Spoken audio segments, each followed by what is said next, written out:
नमस्कार विद्यार्थियों, education point Haryanvi पर आपका स्वागत है। विद्यार्थियों, इससे पहले वाले वीडियो में हमने दीवानों की हस्ती क्या के अनुवाद को सीखा था। तो आइए अब सीखते हैं इसके अभ्यास के प्रश्नों को। तो विद्यार्थियों, यदि आप मेरे चैनल पर नए हैं और यदि आपको विधिवत रूप से विद्यालय की भांति ही अपना सिलेबस कंप्लीट करना है तो आप मेरे साथ बने रहिए और चैनल को सब्सक्राइब कर लीजिएगा, बेल आइकन ज़रूर दबा लीजिएगा ताकि आने वाली वीडियो सबसे पहले आप तक पहुँचे। लाइक करना, शेयर करना, सब्सक्राइब करना ना भूलें। तो आइए देखते हैं दीवानों की हस्ती जो कविता है जिसको हमने पढ़ा था, उसके अभ्यास के प्रश्न। कवि ने अपने आने को उल्लास और जाने को आशु कहकर बह जाना क्यों कहा है। तो देखिए, कवि अपने आने को उल्लास कहता है क्योंकि किसी भी नई जगह पर आने से उसे खुशी मिलती है और उसको छोड़कर जाते समय आँखों से आंसू निकल आते हैं। वह अन्य लोगों को खुशियाँ बांटता है जिसे वे अपना दुख भूल जाते हैं। जब वह जाता है तो वह यह दुख लेकर जाता है कि ये खुशियाँ हमेशा के लिए नहीं हैं। अगला प्रश्न है, भिखमंगों की दुनिया में बेरोक प्यार लुटाने वाला कवि ऐसा क्यों कहता है कि वह अपने हृदय पर असफलता का एक निशान या भार की तरह लेकर के जा रहा है। क्या वह निराश है या प्रसन्न है। तो देखिए, यहाँ भिखमंगों की दुनिया से कवि का आशय है, यह दुनिया केवल लेना जानती है, देना नहीं जानती। कवि ने भी इस दुनिया को प्यार दिया है पर इसके बदले में उसे वह प्यार नहीं मिला जो जिसकी उसे आशा थी या आशा करता था।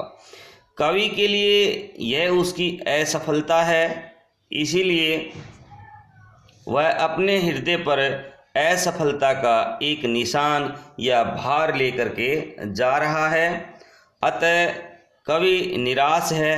वह समझता है कि प्यार और खुशियाँ लोगों के जीवन में भरने में असफल रहा है।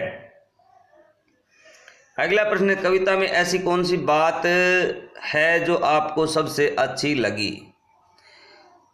तो इस कविता में सबसे अच्छी बात कवि का जीवन को जीने का नज़रिया है। वह हर परिस्थिति में खुश रहना चाहता है और सबको प्यार दे करके खुश रखना चाहता है। ऐसा व्यक्ति विषम परिस्थितियों में भी खुश रहना जानता है। अगला प्रश्न है, जीवन में मस्ती होनी चाहिए लेकिन कब मस्ती हानिकारक हो सकती है, अपने सहपाठियों के बीच चर्चा करें। भाई, इस प्रश्न पर अपने सहपाठियों के साथ चर्चा करें। तो क्या है, अगर मस्ती से हमको और दूसरों को कुछ भी थोड़ा बहुत फ़ायदा हो रहा है, कुछ अच्छा मिल रहा है तो मस्ती होनी चाहिए। परंतु जब मस्ती से केवल नुकसान होता है तो मस्ती हानिकारक होती है। इसीलिए अपने लिए भी और दूसरों के लिए भी तो हमें वाहियात मस्ती नहीं करनी चाहिए। विद्यार्थियों, संतुष्टि के लिए कवि ने छक कर, जी भरकर और खुलकर जैसे शब्दों का प्रयोग किया है। इसी भाव को व्यक्त करने वाले कुछ और शब्द सोचकर लिखिए, जैसे हंसकर है, गाकर है, ऐसे शब्द हैं। प्यार लुटाकर, मुस्कुराकर, देकर, मस्त होकर, सरोबार होकर, ये अच्छे कुछ शब्द हैं। आइए देखते हैं अगला प्रश्न। एक पंक्ति में कवि ने यह कहकर अपने अस्तित्व को नकारा है कि हम दीवानों की क्या हस्ती। तो आज यहाँ कल वहाँ चले, दूसरी पंक्ति में उसने यह कहकर के अपने अस्तित्व को महत्व दिया है कि मस्ती का आलम साथ चला, हम दूर उड़ाते चले। यह फाका मस्ती का उदाहरण है। अभाव में भी खुशी रहना फाका मस्ती कही जाती है। कवि ने में इस प्रकार की अन्य पंक्तियाँ भी हैं, कविता में इस प्रकार की अन्य पंक्तियाँ भी हैं, उन्हें ध्यानपूर्वक पढ़िए और अनुमान लगा करके बताइए कि कविता में परस्पर विरोधी बातें क्यों कही गई हैं। ये क्वेश्चन था भाई यहाँ तक। तो विरोधाभास वाली काव्य पंक्तियाँ देखो भाई। आए उल्लास बनकर अभी आंसू बनकर बह चले, यहाँ उल्लास भी है और आंसू भी है। कवि सुख एवं दुख को समान भाव से लेता है। हम भिखारियों की दुनिया, स्वच्छंद प्यार लुटाकर चले, तो यहाँ भिखारियों का उल्लेख है और लुटाना भी है। कवि दूसरों को प्यार व खुशियाँ देकर खुद बिना कुछ लिए चला जाता है। हम स्वयं बंधे थे और स्वयं अपने बंधन को तोड़ चले, तो यहाँ स्वयं बंद करके फिर कवि ने अपने बंधनों को तोड़ने की बातें कही है।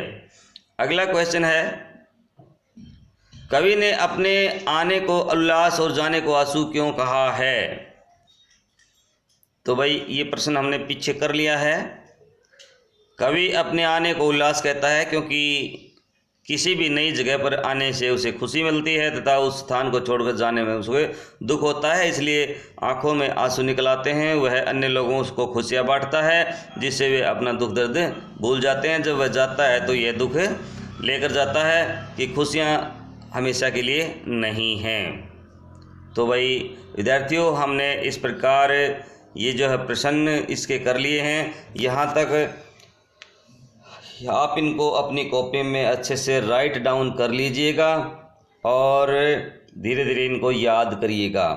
यदि आपको कुछ समझ में नहीं आता है तो वीडियो दोबारा देख लीजिएगा, फिर से देख लीजिएगा, बार बार देखिएगा और अपना जो सिलेबस है उसको अच्छे तरीके से सीखिएगा।